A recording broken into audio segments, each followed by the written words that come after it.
রাসূল সাল্লাল্লাহু আলাইহি ওয়াসাল্লাম বলেন, কুল্লু উম্মতি ইয়াদখুলুনাল জান্নাতা ইল্লা মান আবা। নবীজি সাল্লাল্লাহু আলাইহি ওয়াসাল্লাম বলেন, ও আমার উম্মতেরা, ভালো করে শুনে নাও, আমার প্রত্যেক উম্মত জান্নাতে চলে যাবে। জোরে বলুন সুবহানাল্লাহ।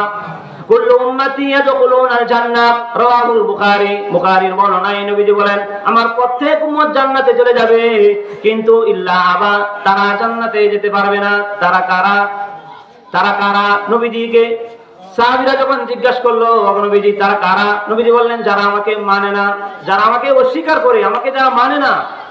আপনারা বলেন তো, এই পৃথিবীতে এমন মানুষ নাই যারা নবীজিকে মানে না? আছে না নাই? নাই? নবীজিকে মানে না? আছে। কাদিয়ানী একটা সম্প্রদায়, সেই কাদিয়ানী সম্প্রদায় নবীজিকে মানে না, তারা নিজেরাই নবী দাবি করছে। সহিহ বুখারীর হাদিস প্রমাণ করেছে যে ইল্লা মান আবা, যারা নবীকে অস্বীকার করে, মানে না, তারা জান্নাতে যেতে পারবে না।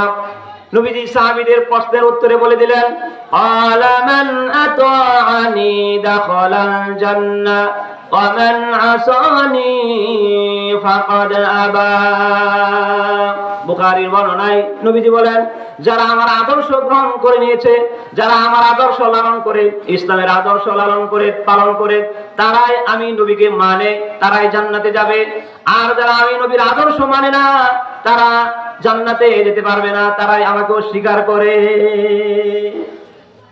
মুহতারাম হাজিরিন, আশা করি এই হাদিসের অর্থটা ভালো করে বুঝতে পেরেছেন। সহিহ বুখারীর হাদিস। এখন আমি আমার মূল আলোচনা চলে যাই। আজকে যে আয়াত পাঠ করেছি আপনাদের সামনে, এই আয়াতের মধ্যে কয়েকটি ঘটনা, চমৎকার কয়েকটি ঘটনা রয়েছে। যেই কথা আল্লাহ তাআলা বলছেন, যারা মনোযোগ সহকারে কথা শুনে এবং উত্তম কথা